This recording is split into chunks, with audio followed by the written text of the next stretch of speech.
Today I am delighted to be joined by Ed Mead, a very, very well-respected advisor in the property industry. Had many years in Chelsea working for Douglas and Gordon, and 3 years ago set up his new business Viewber, which we're going to hear more about this afternoon. Ed, thank you very much for joining me. Great. Thanks for asking me, Phil. Ed, it seems we've been both talking about property for an awfully long time, hasn't it? How did it all begin for you? How did you start out?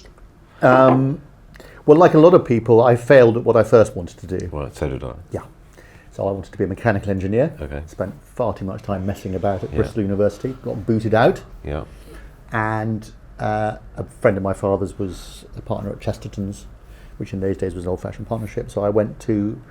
I was properly apprenticed. That was back in the day when you were passed around lots of offices. So I got a very good training, and that was trained estate agent. Trained estate agent. So that was back in the 70s. So a long time ago. Okay. And that was London? That was all London, yeah, and I've stayed in London ever since. That Yeah. started off in Chelsea, and I've been there since 1979. Nice place to be. Are there many houses in Chelsea that you haven't been round? No, probably not. I mean, No. if ever you wanted a taxi driver who could only go around in Chelsea, I'd be your man. But I know a lot about the area. You enjoy it? You still enjoy it? I loved it, I have to say, and I still like being involved. And actually, my current job, even though I'm not running an estate agency anymore, I still talk to an awful lot of agents. So I keep my hand in.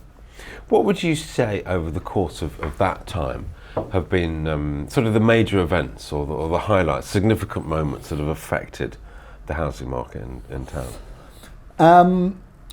You said at the end there, in town. I think the main event really in London has been, or certainly in central London, I'm afraid, has been a long, slow, steady decline in the fun factor of living in central London. Okay. It's no coincidence that, and you and I are classic examples, I know that you and I live fairly close to each other in Wandsworth. Had that been 20 years ago, 30 years ago, we might have lived next door to each other in Chelsea, dare I suggest. And the point is, so many foreigners have come in. When I started in 1979, it was the same year the Shah was deposed, and you had a lot of Iranians arriving in London. Okay. And ever since then, there have been more and more groups have come to London because it's a fabulous place. Yeah. Why wouldn't people want to live here? Yeah. Geopolitically well placed, you can trade in Japan and the States. It's stable, stable government and laws, with the result that more and more people have piled in. So 30, 40 years ago, Chelsea was a really entertaining place to live. Now, if you drive around Chelsea at night, barely any lights on, strip of the King's Road's busy, the rest of it not. So I would have said rather than any one event, it's been a progression which has changed over time. It is a massively multicultural city, and you can walk around and you might not hear it. I mean, English as a first language is probably not that No, well, I common. mean, there are definitely enclaves. If you walk around South Ken, French is the first language. You walk around the King's Road, Italian is the first language. Yeah. So it's definitely changed. But it's a mark of what a fantastic place it is. Everybody wants to come and live here. Absolutely. And that, of course, makes it expensive because... Although, of course, it has changed significantly. I mean, now it's probably 20 to 25% cheaper than it was in 2014-15. And if you factor in the exchange rate, if you're buying in dollars or euros, it's probably half the price of what it was back then. So maybe we're ready for another influx of overseas buyers, who knows. But I guess that's happened throughout history, hasn't it? In different generations, different people have come from different parts of the world at different times for different reasons. No, sure. I just don't think we've ever seen quite such an upmarket ghetto, for want of a better expression, than we have in Chelsea, Chelsea and South Kent. Where does it end? I mean, people are being pushed out of London. Well, they are. I mean, there's no doubt, as I said earlier, I mean, it's not necessarily the greatest example, but, you and I possibly would have lived a bit closer in years gone by. Now you've got that donut round the edge of Chelsea, Westminster, Kensington, which is where people go and live. Battersea, Clapham, Wandsworth, Fulham, those sort of places. Yeah. I don't quite know. The problem with central London is that if you're an overseas resident and you want to, not hide is the wrong word, because these days it's much more difficult to do that, but if you wanted to own a chunk of real estate, Chelsea, South Ken, Kensington provides the perfect opportunity to bury 2, 3, 4 million pounds. Yes. Not only can you bury it and leave it because it's just there and it's safe, but if ever the balloon goes up in your own country, you can then go and live in it. Yeah. So I just don't think that's ever going to change. I can't. And that's why many of them are not lived in for much of the year. Yeah. I mean, that's become more of an industrial event, really, since particularly the Chinese have been coming here. They buy a lot of property here, which they don't even move into or use. They literally bubble wrap it and leave it. And I think the government and a lot of, certainly the Mayor of London is very keen to try and make sure that they work out how to do it. I'll give you an example. They came up with an idea once. They said, why don't we check what lights are on? And then we'll do a test and we'll take a photograph of the building, see what lights are on at night. But of course, all you've got to do is go and buy one of those timers. Yeah. And you've got around it. So Inspired. how do you check? You can't. You can't. So very difficult. Absolutely see what you mean about what's happening in Chelsea and the kind of immediate prime central London.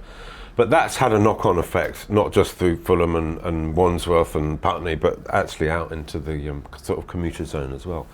I'm intrigued. So those nice family houses in Fulham or Wandsworth or Putney, they are several £1 million now. Who's earning the salaries to command those kind of mortgages when they want to live in those areas? So those areas are fantastic for people with young kids, young schools, there's loads of them. It's a brilliant place to live. But the person with young kids is 35. Well, I think... I mean, But don't forget, you've seen, over the last 10 to 15 years, you've seen a real shift in the paradigm for the way people earn money and can afford mortgages. Mainly, we've had 10, 11 years of ridiculous, well, effectively zero interest rates. You've had a situation where after the 08-09 crash, it was the banks and all the high-earning industries really bounced back very quickly. So you had a situation where people could afford those mortgages. They were earning enough money to pay the big mortgages. And a lot of people really diss that side of the thing. They say to themselves, why does it matter what very rich people do? Who cares about central London? It's a relatively small market. I would completely disagree with that. To me, central London is a microcosm of what the UK is all about. It's groovy, it's trendy, people like living there, and the amount of money. I remember James Pickford in the FT did a piece about 5 or 6 years ago where he tried to work out what people who buy these big expensive houses spend. Yeah. And he reckoned that in the first 3 years after you buy a house, that people will spend as much as £1 million in the local economy. Right. And in those days, people would move every, well, not in those days, but earlier, people would move every sort of 5, 6 years. I remember when I first started in 1979, the itch cycle, as we used to call it, was 3 years. It's now probably nearer 20 years. Yeah. So the amount of money that goes into the local economy from people buying these big houses has dropped off a cliff. Because, of course, all the government wants to do is look at stamp duty. Yes. And they miss all the other stuff. So it's very easy to worry about what the value and how people afford these places. I mean, there's always been rich people. The rich people lived in Kensington and Chelsea. Kensington and Chelsea got so ridiculously expensive that the Fulhams, Claphams turned into the places, as you've just described, where you get these multi-million-pound houses. What's wrong with that? That's just the way it's always been. Yeah. It's like someone lobbed a rock into the middle of Kensington and Chelsea, and everything's just moved out a bit. Everybody has to cut their cloth to suit their purse, don't they? They've absolutely. got to find out where they can afford the space. I suppose the lucky people were the people who happen to own some of the properties in those areas, which didn't see the wave coming, who've done very well out of it. But equally, we've got better transport routes. We've got many, many, many more people working remotely, working from home, and able to do that with good, fast broadband and that kind of thing. So, although I still can't get 4G on Vodafone in my garden in Wandsworth. So really? Think about that, please, Vodafone, and work out what's going wrong. So it's not perfect. Okay. Ed, before we get into Viewber and what you're up to kind of day to day, I know you're also involved in the property ombudsman, and you're still a non-exec at D&G. So you've got a lot of fingers in a lot of different pies. That must give you sort of insights across the whole spectrum. Like you, Phil, I've always had a little bit of a profile in the industry. Yeah, you so have. It's been very... You've been one of those names. Well, it's allowed me to be a part of some very interesting industry setups, and the property ombudsman is one of the best of them, because unlike almost any other aggregated service within the estate agency industry, the property ombudsman represents 90 to 95% of all estate agents. So one gets a very clear idea of what's coming in, what the complaints are like. Lettings only joined a few years ago, and it was very easy to see that lettings was a big issue. But it enables me to keep plugged in, being part of the industry forum now, because the property ombudsman runs a unitary board. The council and what used to be the board have amalgamated, but they've kept a lot of people. So my representation, funnily enough, now on the forum there is to represent the prop tech industry, because it's a very important part of what people are doing. So, but there are people from all the big agencies there, the corporates or whatever. So it's really useful to be able to keep up to date with what's going on with that, and keep some input into it. And as for staying as a non-exec, how many years were you at D&G? 24. Okay. Great business, it still is. Yeah. I'm still a non-exec there, still got some shares in the business. Okay.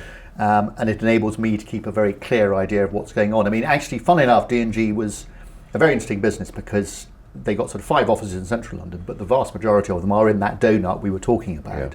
So it's been very interesting to see how that market's going, what volumes are like. Yeah.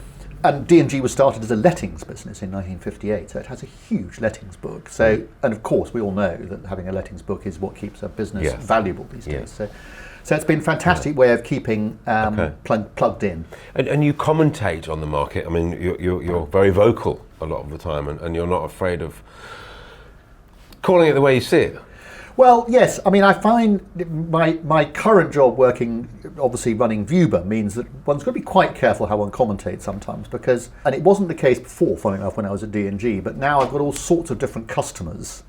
And as ever, when you're in a commercial environment, you want to be quite careful what you say about who's playing in the market and what they're doing. What I'd really like to do is to not be involved with anybody and be able to comment really punchily about what needs changing, because you and I both know your current business, and indeed you've always been involved on the buy side, and I don't think anywhere near enough is done to look at the buy side and the customer journey. Estate agents have controlled access to the market forever, and they're very, very slow to change the way that they improve the customer journey. Viewber is a classic example.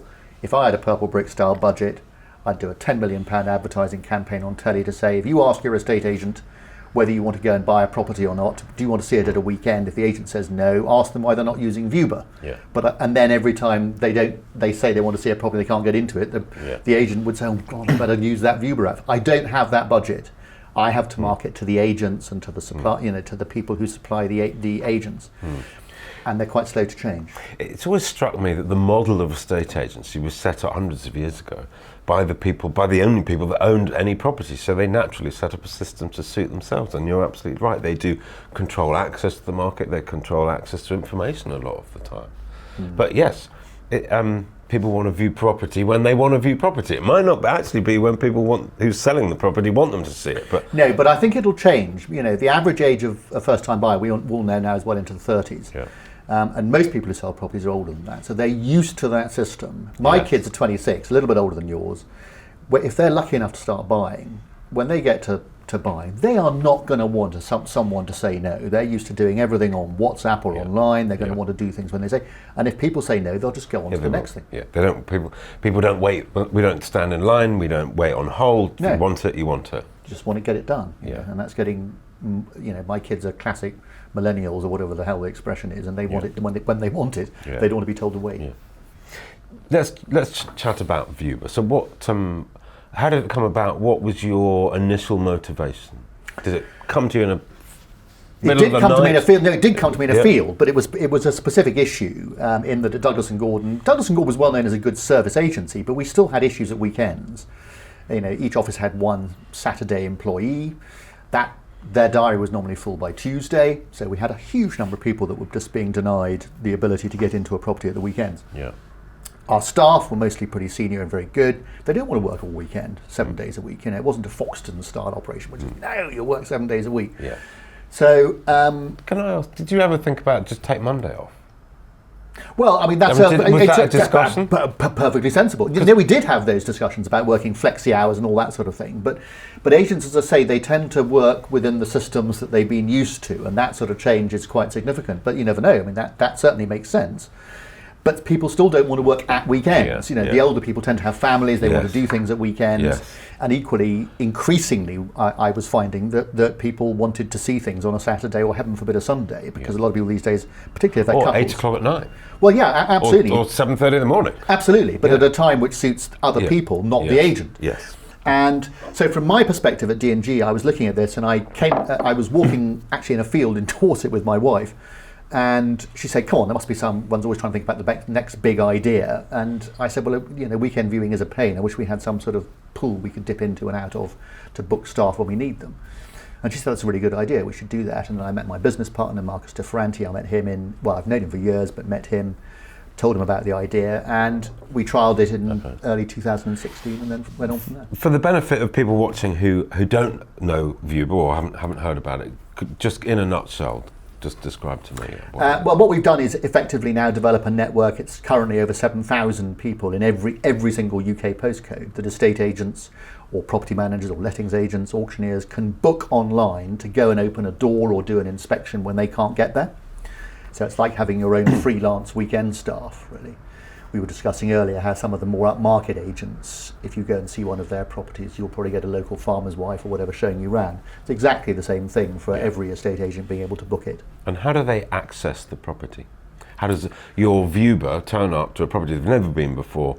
They've never met the vendor before. They've got some information. How do they get into the property to do the viewing? I'd take you back a stage. In terms of actually knowing about the property, quite a lot of our clients actually ask our viewers to go and look at the properties. They'll use a pool of local viewers and they'll ask them to go and look at the property first. Okay. But mostly they do it off the booking form. The booking form gives an opportunity to have the URL of the property so they can click on it, go and have a look at it in detail. Yeah. They can put notes on it, etc., etc. Okay. In terms of access, there are loads of different ways of doing it. We've actually not pioneered because lots of people, you probably have a key safe on your property. I have a key safe on my property. Yeah. Lots of people use I key bought safes. my sister's yesterday. So Well, lots of people, lots of people use key safes, Yeah. but they don't like talking about it. Okay. But a key safe doesn't have I don't to be have a key safe, nor does my sister. But we get them placed quietly around the back by the bins. Yeah. A lot of places have concierges, this sort of thing. So either with a key safe or concierge. And otherwise, we can provide a local vetted Viewber as a key holder. So if it's a property that's remote and you want a local trusted Viewber to hold the keys, they can do that. So that's how they're accessed. Okay. And it's going well? Well, 7,000 Yeah, of them. well, yeah, we've done. I mean, we've got thousands of people doing it. Yeah. These are people going about their daily lives. They're not Yeah. employed by us. They're just doing it when it suits them. They get, you put a job out. It'll say, do you want to do a viewing 7 o'clock or Yeah. SW22AE? Come up on the nearest 10 viewers' phones. They say accept. They go along and do it. What do you pay them for that? That's obviously slightly proprietary, Fair but enough. just a little bit less than we charge the agents, let's put it like that. Okay. So it's one of those sort of things where some agents have said to us, can we buy 10,000 from you at a £5 each? And of course the problem is that a Viewber will only go and do an appointment for a certain amount of money. Yeah. So there is a level at which a Viewber won't get out of bed, for want of a better expression. But it works. Agents are liking it. Well, we're about to do our Buyers. 100,000th. 100,000 of them have happened. So it's accelerating fast, and 100,000 shows I think it does work. Absolutely. That's moved quickly as well. Yeah. I guess your timing was good. The model was good, and the timing was good. Well, I suppose you could say that the timing was difficult in some ways, though, because the way the market got quite difficult and volumes had fallen. But like anybody who starts a business at a difficult time, what we found is that at the beginning of this year, it's like someone's pulled back a piece of elastic and then cut it, and it's suddenly gone off. The question is, will it keep flying? Yeah. And what are your hopes for Viewber going forward? What would you like to be doing in 2 years' time, 5 years' time? As usual, when you start a business, and I'm sure you've had this yourself, you always think you're going to be sipping martinis on a Barbadian island within 12 months, and it doesn't work like that. Oh, really? I'd like Viewber to be known as the de facto viewing service for the industry, which it seems to be becoming. If you've got a hole in your service, we seem to be filling that for a lot of people, so that's the main thing. Clearly, there's a financial element to it. These days, with low interest rates, anything that produces a good income regularly is very nice to have. But I think my wife and I have both worked hard since we were very young, and it'd be quite nice to take a bit of time off. And I haven't worked this hard for a long time, so I'd quite like a break. And how are you helping consumers? So I can see how you're helping the industry, helping agents. I mean, you're helping consumers in the respect that they can see properties when they want to see properties, and if they're selling a property, it's going to happen. But I know there were other strings to your bow. Well, funny enough, our fastest growing area actually is in the area of landlords and investors. Landlords are increasingly in the post-Section 24 environment looking to, unfortunately, ditch their agents. They're looking for yield.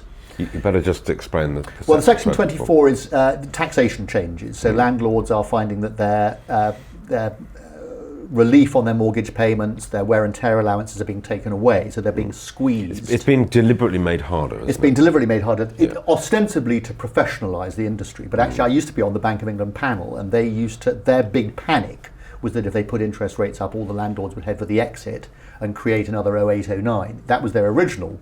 Then they started to cloak that, and we want to professionalise the industry. So I think as usual, there's been a bit of mealy-mouthed rubbish talked about why. But anyway, the upshot has been that a lot of landlords have been ditching their agents to try and get yield.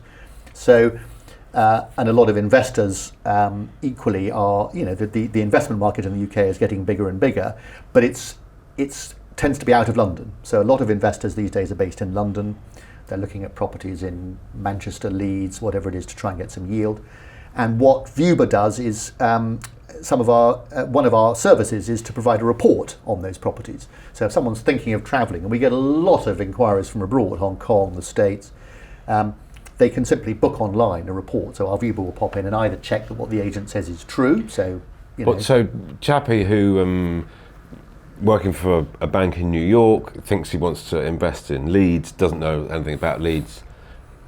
He finds a property, the numbers look right, but he wants actually you guys to He just wants an extra sort of third pair of, an extra set of eyes on it to check that what the agent's saying is true. Is it really quiet? Does it really overlook whatever it is, gardens or whatever it is? What are the neighbours like? And we can do everything from just a basic report to a video walkthrough to give someone an idea. And obviously on the landlord side, private landlords, we can do a lot of the stuff that an agent does at the moment. We can do the midterm inspections, we can do the initial meet and greets, we can do short-term stuff, we can do all sorts of stuff just by booking a local vetted person online. So the various tax changes and changes in legislation seem to have deliberately been created to make it harder, less attractive for buy-to-let investors. I get that, and I understand the thought process behind that was because those investors seem to be mopping up a lot of the typically first-time buyer properties and therefore removing them from the natural kind of rhythm and cycle of the market, and that was putting prices up. Am I right in my thinking that in doing so there are obviously less investor-owned properties, but that in itself is pushing rents up? And you push rents up, it becomes harder and harder for those tenants to save for a deposit and to buy their own home anyway. Well, we shall see. I'm not sure the evidence is there yet at the moment. I know a lot of people pointed at Scotland when they did various changes up there and said that the stock would reduce and that therefore the rents would go up. The issue here is that you may be seeing less private landlords, but there's an explosion on the build-to-rent side. Yes. So you're suddenly getting 150,000 units, or whatever it is, next year coming online. So it may be that slack's taken up. I mean, the issue for buyers and the challenge for buyers who feel that market is being mopped up by investors by investors, is that because stamp duty costs now and the whole cost of moving is so expensive, people are buying in a different way. So when I first started, people would buy a one-bedroom flat in Wandsworth, a two-bedroom flat in Clapham, a three-bedroom house in Battersea, then they'd buy a four-bedroom house in Wandsworth, five-bedroom house in Putney, and then move out of London. Now they're going straight to the sort of two or three-bedroom flat because they don't want to keep paying the money and the stamp duty and everything else for the one-bedroom place. So they're taking different parts of the journey. So the challenge for buyers is trying to make sure that whatever they're going to buy, they can probably live in for anything up to 10 years if they're being sensible. And secondly, that the mortgage is going to be affordable. I know the MMR, the Mortgage Market Review, made people more, that they were better stress tested in terms of their ability to afford a mortgage if the rates went up quite suddenly. So provided they can live in it for 10 years, pay the mortgage if the rates go up, that's the change. In the old days, I don't think people thought about that so much. Do you feel that, we've always had Englishman's Homes is Castle, and there has been a great kind of psyche in our society about owning your own house. Do you feel that's changing? No, I don't. But I think the modus operandi, the way people do it, has. I mean, I rented for 25 years. I was very happy renting. Enabled me to put money into a business and do things a bit differently. I don't think there needs to be this thing that you have to own a house. I think that's wrong. And I think it's nice to be paying down your mortgage in the hope that when you... Well, it sort of is. But if, the Brits used to be great entrepreneurs, still are. But so many people now are obsessed with the idea that their value they're going to create in the future is in their home, and therefore they need to own their own home. I see the next decade as not one of substantial growth. I mean, even the agencies, and let's face it, all the big researchers always get it wrong. They never get it right. It's impossible to predict what's going to happen. But even they're talking about 20% growth in 5 years. Well, that's nothing. Why not rent and invest in a startup or a business, do something interesting with your money. Maybe this will be a time where we'll see a more creative approach and people will stop looking at properties as being a piggy bank. I wondered, because our European friends, they have longer tenancies, don't they? Or it is possible a 10-year tenancy. We don't see much of that in this country. And I wonder whether that in itself, tenants don't have the security of tenure that perhaps they could have or should have. Or it's not should have, because it needs the landlord. No, but they'd like they'd like security of tenure. But of course, if you go abroad, you don't get the absurd capital growth that you get here in the UK. So, for instance, Germany is always held up as an example. In Germany, it's the pension funds that own all the big developments. They rent them out, they get an annuity income to help pay their pensioners. And the property values don't really go up very much at all, if at all. So it's a very different environment. Why buy? Why buy? And there, you can take 3, 5, 7 year tenancies without any trouble at all. Having said that, Germany is not a great example. My son lives in Berlin, has done for 3 years, and it's utterly chaotic renting. There are no estate agents renting. The only way you can rent a property is by knowing someone who's got a rental place. Well, how the hell do you find who rents it? So I'm not holding up Germany as a shining company. Well, I'm not using that as a shining example, but the majority of the way people rent in Germany is through pension fund owned developments, and of course build to rent in the UK is the first element of perhaps that change. So one to watch. I've hosted the Esther's Award ceremony for estate agents for I think 15 years. 2 years ago was the first online agent award, and when I sort of presented it and made a big thing of it, practically the whole room booed. And I said, hang on a minute, that's not really fair. They are doing the job. We're all in the same business here. They're here to stay. Last year, at the award ceremony, only a few people booed. So there is much more acceptance, and there's more of them, these online agents. Whether or not the consumers actually understand the role, whether they actually understood the role of the traditional high street agent is perhaps a debate, but whether they understand the role of the online agent, what they're paying for, what they're getting, what they're not getting, I think is an interesting one. But how do you see agency as a business model moving forward in the next, say, 5 years? Well, I think it's been fascinating that if you look at the way the online model has developed, its biggest usage has been between the northwest and the northeast, sort of Leeds, Manchester, Wigan, Sheffield, those sort of places. Okay. That is where the heat map shows that the majority of online. Now, the odd thing about those areas is that the fee they're paying by the time they bought a viewings pack and everything else is not much different to what they'd be paying normally. So that has to make you think, what is it that's making people use online agents? And interestingly, when Prime Location first launched several years ago, a long time ago now, 20 years ago, whatever it was, they did some consumer focus groups where they got people in to say, what about aggregating, what would you say if we could aggregate properties in one place? Because Rightmove didn't exist in those days. Yeah. And the reason these guys got really excited about it in the consumer focus groups, because the first thing they said was, does this mean we never have to use an estate agent again? And I think the reason a lot of these online agents are getting traction in these areas is not because they're cheap. It's because people think they don't want to deal with they don't like estate agents. I hate to say it. There's a reason why we always come bottom or in the bottom three with politicians and journalists. People don't like dealing with an estate agent unless they have to. The problem is that the service hasn't been up to scratch in the past, that the online guys have been, the service they've been producing. That is changing. And I think that's why you got a lot less boos last year, because the guys on the ground, the high street agents, although there's still definitely a place for them, they're thinking, hang on a minute, these guys are developing their game and they're getting, they're beginning to get used to it. Yeah. The other angle to come from, very quickly with that, is that in the old days, if you wanted to start up an agency on your own, you'd go and work for a company, it was dead man's shoes, you couldn't see the business developing, you didn't want to go and work for a corporate agent for whatever reason, you had to go and set up your own agency, you had to get an office, you had to do all the stuff. Nowadays, people don't need to do that. So if you're number 2 or 3 in a company, the online hybrid model gives you the opportunity to go and start up, leverage your knowledge of the area, your clients that you've built in the area. You can start going to the Rotary dinners, the rugby club, build up your network. Yeah. You can develop your own network of your own business in a much easier way. So I think that's the impact. The online agents are growing and getting better, and I think that model gives people the opportunity to develop their own businesses. I see exactly what you mean, and I agree, but I also feel that the hybrid agent, someone who genuinely, not many of them, I can't think of one off the top of my head, maybe you'll tell me wrong, maybe D&G do it well, but what I call a hybrid agent, someone who has got a good presence on the high street, but actually has a very quality online offering as well, and therefore, we were talking about our kids earlier, they need to be able to offer everyone everything.